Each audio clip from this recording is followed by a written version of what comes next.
El Saya, jaja, Caleto Music.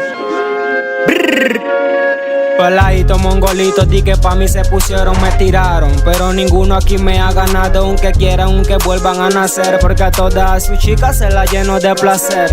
Las vengo matando, las vengo rematando. Ninguno de estos raperos a mí me ha sobrepasado. Ellos piensan que tienen el talento cuando piensan que son delincuentes, pero saben que siempre aquí llegó el jefe. Ella vino y se pegó, después vino y te besó. Y así viene a ser tu taquilla, que tú eres un matón, peladito. Yo crecí de ladrón, ahora hago música porque esa es mi religión. Toda tu tropa se monta en una pista y no lo hace con un coro mío, porque sabe que estoy pasado de lírica. Mi mami sabe que yo nací con talento, por eso que a Boca siempre fucking represento. No lo hacen como yo lo hago, le falta mucha clase, le falta mucho flow para estar adelante. Pero seguimos noqueando a los My Tower, aunque quieran ganarme, sabe que no tienen el arte. ¿Cómo es que hago para mantener mi cuarto? Me critican en la calle si yo ando batro, al fin y al cabo no me da ni un real. Y así tú me criticas como que si fuera roncan y roncan, dicen que tienen pistola, y cuando les suelto corren como caxoca. Me tienen emputado estos matafocas,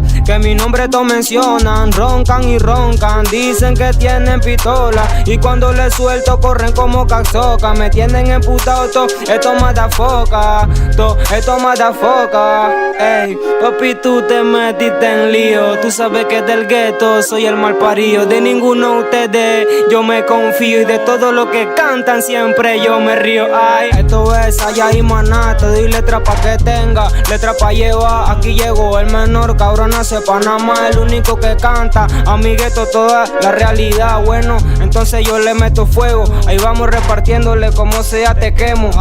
Me persiguen como Garu de la selva, soy el capo, el número uno de todo. Por eso que dicen patru me chotearon. Ninguno de ustedes me hablaron, pero todos a mí me cantaron el día que cayeron pedazos de sapo.